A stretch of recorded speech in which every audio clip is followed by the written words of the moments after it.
Mana y'imbabazi n'urukundo, nje imbere yawe ngushima Mana, nje imbere yawe nkuninahaza kuko nta kindi ukwiriye kandi nta n'ikindi waturemeye atari uko gushima. Ndagushimira ukuntu dukunda kandi utwitaho, ukuntu tugwanira intambara z'uburyo bwose, izo tubona n'izo tutabona, zose urazigwana ku bwacu Mwami. Rero n'ubu ndasenze ngukomeze kubana natwe no kutugirira neza, bene data bose aho bari warabe ryiza, shimagizwa kandi wubahwe na bose mu izina ryawe ryera. Amen, amen. Ijambo Imana impaye kuganira namwe ni ijambo rivuga ngo niwaba uri kumwe na Yesu, izo ntambara urimo ntacyo zizokugira. Haleluya. Niwaba uri kumwe na Yesu, ushobora kuba uri mu bihuhusi, ushobora kuba uri mu muriro, ushobora kuba uri ahantu wumva vraiment, ariko nagira ndakubwire ngo by'ukuri niwaba uri kumwe na Yesu, aragupfumbase, arakubona ko nta kintu na kimwe cyoshobora kumugukura mu kiganza. Dusome ijambo ry'Imana muri Matayo igice n'igice c'8, turasoma kuva ku murongo wa 23 dushikane ku murongo wa 27.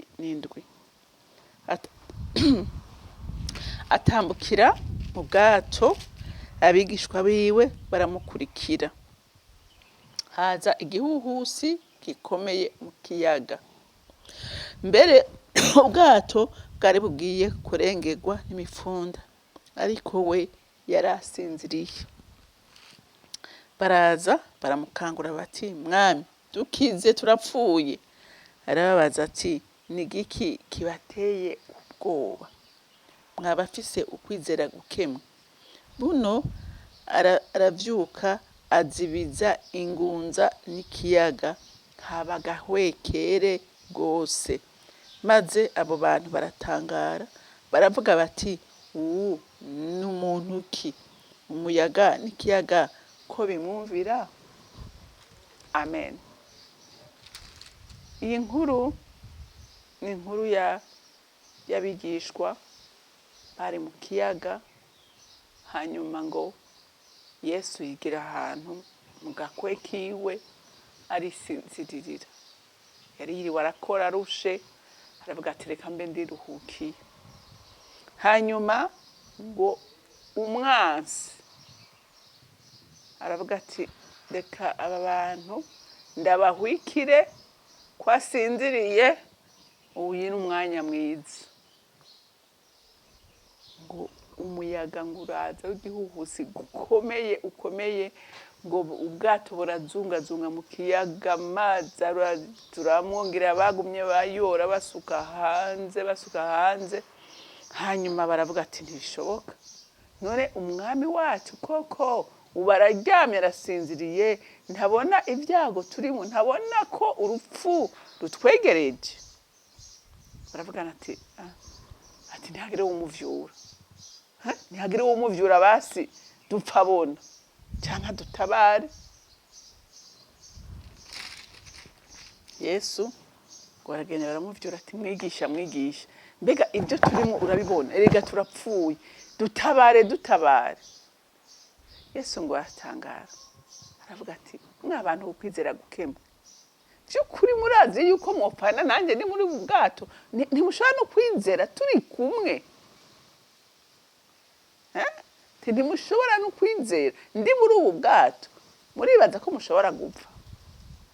Yesu aratangara, aravuga ati, abantu tumaranye igihe, ibitangaza baze gukorera hagati muri bo, uyu munsi ntibararuha banyizera na gatoyi.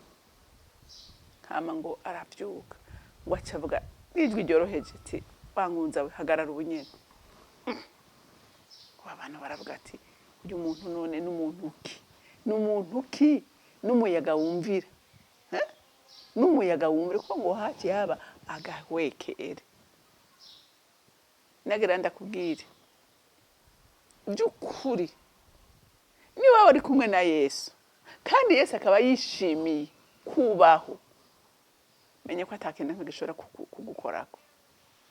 Satani yogerageza kukugwanya, Satani yoca hirya no hino agatega imitego hana hari, ariko nagira ndakubwire, Yesu ni mwaba muri kumwe, nagira ndaguhumurize ngo humura pe, ntacyo uzoba. Haleluya. Ntacyo uzoba, ntacu ushobora kuba muri kumwe nawe. Yaranabivuze ati abari kumwe nanje ibigeragezo ni ukuri n'indya yanyu, intambara n'indya yanyu, atariko nimuhumure, naranesheje urupfu na kuzimu. Ati amazi muzoyacamo, atariko imigezi ntishobora kubatembana, kuko ndabapfumbase mu kiganza. Haleluya, haleluya, turi kumwe namwe. Ati mushobora no guca mu muriro, atariko icyo ndakurahiye ni kimwe, ibirimi vyayo ntibizobaturira. Haleluya, haleluya. Mwibuke bameshake babatereye mu muriro, itanura ngo ryaka bakije rimwe ryasha umuriro baremera baravuga ati twebwe nta ngorane kuwucamwo, hari uwo twizeye uyashobora kudukiza, kandi naho atodukiza ntidushobora kumuhemukira twebwe, turapfa tumwize. Nguko ukwizera Yesu akeneye muri wewe nanje. Haleluya, haleluya. Nguko ukwizera gukeneye ko wewe nanje, ngo babatererayo. Yesu aravuga ati ngira ngaragaza izina ryanje muri aba bantu batanyizera, muri aba bantu batanzi.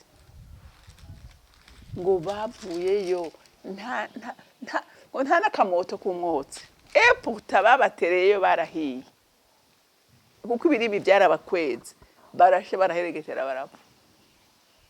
Ariko abizeye umwami, bari kumwe n'umwami, abakunda umwami, abagendana n'umwami, ntacyo babaye. Rero nawe reka guta wakuba, reka gucika intege, reka no kwiheba igihe bavuga ko bitagishobotse. Ubwo nibwo Imana ivuga, nibwo ikora, nibwo igutabara, nibwo igusanga ikakugirira neza. We komeza uyizere gusa.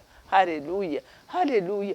Komeza ugira iki uyizere. Yesu atangazwa n'abo bantu, n'uyu munsi aracakomeza gutangara ingene abana b'Imana bacika intege mu bigeragezo, bakava ku Mana bakizera ibintazi, kandi ibyo bidashobora no kugutabara. Ariko ufise inyishu mu kiganza ciwe, ariko arakubwira ngo humura, ndi kumwe nawe, ntutinye, nyizere gusa. Haleluya. Uri kumwe nawe ntacuba, ntacuba. Ntacyo nzoba, ntacyo nzoba, arankunda, aranyitayeho, aragukunda, arakwitayeho. Amen, arakwitayeho.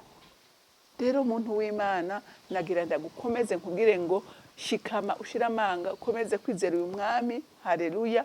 Kandi umenye ngo ibyo uri kuracamwo byose ubikomereye, uvuge ngo ndi kumwe nawe ntacomba, aramfumbase, ntawe ubasha kunkura mu kiganza ciwe. Haleluya, haleluya. Ababigishwa baravuga ati kwizera kwanyu kurantangaje. Iminsi tumaranye, ibyo mwabonye nkora byose byabaye imfagusa. Nawe uyu munsi nukuri ntavuge ngo umwanya wose tumaranye tumenyanye nawe uracyafise ubwoba, uracyafise kunkekeranya. Umwami wacu ntidukwiye kumukekeranya, no kwizegwa iminsi yose. Rero Imana yo mwijuru ibampezagirire.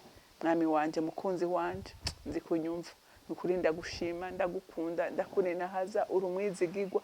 We nta nari mutererana, nta nari mutetereza abawe. Mwami Imana uhorana nabo, waravuze ngo nta kintu na kimwe kizobagikura abakunzi bawe mu kiganza cawe. Shimagizwa reko twese dupfumbase, mukunzi mwiza, dukomeze kuremeshwa n'ijambo ryawe, kuko ijambo ryawe nukuri, kuko waravuze ngo hakwagiranira nyuguti rumwe ruva ku ijambo wowe ubwawe wivugiye, wowe kwemera isi n'ijuru bigakugwaho. Shimagizwa rero ubahwe na bose, hama icubahiro gikomeze kuba icawe, mu izina ryawe ryera Yesu Kristo umwami wanje, senze nizeye kuvyumvise. Amen, amen. Mwarahezagiwe, mugira umunsi mwiza.